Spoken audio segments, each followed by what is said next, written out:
बिस्मिल्लाहिर्रहमानिर्रहीम। अस्सलामु अलैकुम नाज़रीन। आज की इस वीडियो में हम आपको बताएंगे फरिश्ते की मदद का वाक़या इबरत। बनी इसराइल में 3 आदमी थे। उनमें से एक आदमी के चेहरे पर बर्स के दाग थे, दूसरे के सर पर बाल नहीं थे और तीसरा आंखों से अंधा था। उन तीनों के साथ अजीब मामला पेश आया। उनमें से एक आदमी ऐसा था जिसके चेहरे पर बर्स के दाग थे, शक्ल भी अच्छी ना थी, लोग उसे देखना पसंद नहीं करते थे। महफिल में बैठकर वो अपने आप को मुजरिम की तरह महसूस करता था, इसलिए बड़ा परेशान फिरता था। उसका कारोबार भी नहीं चलता था। उसके पास एक आदमी आया और आकर उस आदमी ने कहा, बताओ तुम्हारी क्या परेशानी है? कहने लगा, हाँ बड़ी परेशानी है। पूछा, कौन सी परेशानी है? वो कहने लगा, अल्लाह ताला मेरे बर्स के दाग ठीक कर दे, मेरा चेहरा इस काबिल हो कि मैं लोगों में इज्जत के साथ बैठ सकूं, और अल्लाह ताला मेरे कारोबार ठीक कर दे ताकि मैं इज़्ज़त की रोज़ी खा सकूं। मेरे लिए यही काफ़ी है। चुनांचे उस आदमी ने दुआ की। अल्लाह ताला ने उस बंदे को बर्स की बीमारी को दूर कर दिया और उसे एक ऊँटनी अता की। ऊँटनी की नस्ल इतनी बड़ी कि हज़ारों ऊँटनों और ऊँटनियों का मालिक बन गया। उसका शुमार अमीर आदमी में होने लगा। फिर वो आदमी दूसरे के पास गया जिसके सर पर बाल नहीं थे। लोग उसका मजाक उड़ाते रहते थे और उसे गंजा कहते थे। कारोबार भी अच्छा नहीं था, लिहाजा परेशान भी रहता था। उस आदमी से पूछा, सुनाओ भाई तुम्हारा क्या हाल है? वो कहने लगा, बस एक तो सर पर बाल न होने की वजह से परेशान हूँ और दूसरा कारोबार न होने की वजह से परेशान हूँ। उस आदमी ने कहा, अच्छा अल्लाह ताला तुम्हारे सर पर खूबसूरत बाल उगा दे, तुम देखने में खूबसूरत नजर आओ और अल्लाह ताला तुम्हें अच्छा कारोबार अता करे। चुनांचे उसके सर पर खूबसूरत बाल आ गए और अल्लाह ताला ने उसको एक गाय अता की। गाय की नस्ल इतनी बड़ी कि हज़ारों गायों का मालिक बन गया और वक्त के बड़े बड़े अमीर आदमियों में उसका शुमार होने लगा। फिर वो तीसरे के पास गया और पूछा कि सुनाओ तुम्हारा क्या हाल है? उसने कहा, मैं तो आंखों से अंधा हूँ, मैं तो ठोकरें खाता फिरता हूँ, मैं तो लोगों से भीख मांगता फिरता हूँ, मेरी भी क्या ज़िंदगी है? दुआ करो अल्लाह ताला मुझे बिनाई अता फरमाए। अल्लाह ताला ने बिनाई भी अता फरमाई और उसे एक बकरी अता की। उस बकरियों का रेवड़ इतना बड़ा कि वो हज़ारों बकरियों का मालिक बन गया। उसका शुमार भी अमीर कबीर आदमी में होने लगा। कई साल उस नेमतों में गुजर गए। लोगों में बड़े चर्चे, बड़ी इज्जत है कि फ़लाँ तो चौधरी साहब हैं, फ़लाँ तो नवाब साहब हैं, फ़लाँ तो राणा साहब हैं। उनका रहन सहन अमीराना बन गया। बड़े नौकर चाकर हो गए, दुनिया के मकान और महलात बना लिए थे, बड़ी इज्जतों की ज़िंदगी गुजारने लगे और वक्त के साथ साथ गफलत का शिकार हो गए।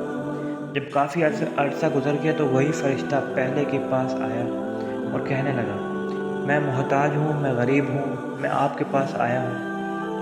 एक वक्त था जब आपके पास कुछ नहीं था, अल्लाह ताला ने आपको सब कुछ अता कर दिया। आप मुझे उसी अल्लाह के नाम पर कुछ दे दें। ये सुनकर आदमी को बड़ा गुस्सा आया और कहने लगा, तुमने ये क्यों कहा कि एक वक्त था जब तुम्हारे पास कुछ नहीं था? मेरा दादा अमीर, मेरा बाप अमीर और मैं खुद अमीर। मैंने बचपन में फ़लाँ जगह ज़िंदगी गुजार दी। मैं तो सोने का चम्मच मुंह में लेकर पैदा हुआ था। मैं तो बचपन से दौलत देखी है। अरे मैं तो ख़ानदानी अमीर हूँ। तुम कैसी बातें करते हो? तुमने लोगों के सामने ये बात करके मेरी बेइज्जत कर दी। उसने कहा, अच्छा फिर जैसे तुम पहले थे अल्लाह ताला वैसा ही कर दे। ये कहकर वो आदमी चला गया। मशीद खुदाबंदी से उसको फिर बर्स का मर्द हो गया। ऐसी बीमारी फैली कि की सारी ऊँटनियाँ मर गई, जायदाद भी ख़त्म हो गई और ये उसी पहल वाली हालत में दोबारा आ गया। फिर वो दूसरा आदमी के पास गया और कहने लगा, मैं बड़ा गरीब हूँ, मोहताज हूँ, मुझे अल्लाह के नाम पर कुछ दे दो, उस अल्लाह के नाम पर जिसने आपको सब कुछ अता किया, हालांकि आपके पास तो अपना कुछ भी नहीं था। वो कहने लगा, तुमने कैसी बात की? अरे मैं बड़ा अक्लमंद हूँ, दुनिया मुझे बड़ा बिजनेसमैन कहती है, दुनिया मेरे फैसले तस्लीम करती है। मैंने फ़लाँ कारोबार किया, ऐसा सौदा किया, मुझे अपनी बचत हुई, फ़लाँ सौदा किया, इतनी बचत हुई। मियाँ मेहनत से कमाया है, बग़ैर मेहनत के कुछ नहीं मिलता। तुम वैसे ही चल कर आ गए हो भूखे नंगे बनकर, तुम्हें कैसे मिल सकता है? हमने ये मेहनत की कमाई है, कोई आसमान से वैसे ही नहीं गिर गया। हमने दिन रात उसके पीछे मेहनत की, तब हमें ये मिला है। जब उसने इस किस्म की बातें की तो यह आदमी कहने लगा, अच्छा जैसे तुम पहले थे फिर अल्लाह ताला तुम्हें वैसा ही कर दे। جب اس نے بددعا دی تو اس کی گائیں سب کی سب مر گئی، جائیدادیں نقصان کا شکار ہو کر ہاتھوں سے نکل گئی، اس کے سر کے بال بھی گر گئے، جس حالت میں پہلے تھا اسی حالت میں دوبارہ ہو گیا۔ پھر وہ تیسرے آدمی کے پاس گیا اور اس سے جا کر کہا، میاں میں محتاج ہوں، میں غریب ہوں، مجھے کچھ دے دو، اسی اللہ کے نام پر جس نے آپ کو سب کچھ دیا ہے، حالانکہ آپ کے پاس تو کچھ بھی نہیں تھا۔ جیسا ہی اس نے یہ بات کہی اس آدمی پر عجیب سی کیفیت طاری ہو گئی، آنکھوں سے آنسو آنے لگے اور کہنے لگا، بھائی تم بالکل ٹھیک کہتے ہو، میں تو اندھا تھا، میں تو لوگوں کے سامنے ہاتھ پھیلایا کرتا تھا، میں تو در بدر کی ٹھوکریں کھاتا پھرتا تھا، میری دنیا ویران تھی، میں بھیک مانگتا تھا، لوگوں کے سامنے کشکول پڑے کے لیے جایا کرتا تھا۔ ایک دفعہ کوئی خدا کا بندہ آیا، اس نے دعا کر دی، میری رب نے مجھے آنکھیں بینائی عطا کر دی، اور ایک بکری ایسی تھی جو اتنی برکت والی تھی، آج دیکھو دونوں پہاڑوں کے درمیان جتنا ریوڑ نظر آتا ہے، یہ سب میرے مولا کا کرم ہے، یہ سب میرے مولا کی دین ہے، میرے پاس اپنا کچھ نہیں تھا، یہ کسی کی دعا لگ گئی ہے۔ میرے دوست تم اس اللہ کے نام پر مانگنے کے لیے آئے ہو، میرے ریوڑ تمہارے سامنے ہے، جتنا چاہو لے سکتے ہو، میں اپنے اوقات کیوں بھولوں، میں تو وہی اندھا ہوں، میرے مولا نے مجھ پر کرم کیا۔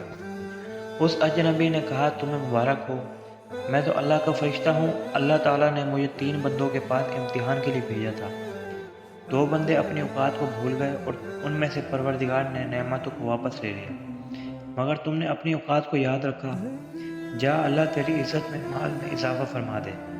چنانچہ یہ آدمی بنی اسرائیل کے بڑے باعزت مالداروں میں سے بن گیا۔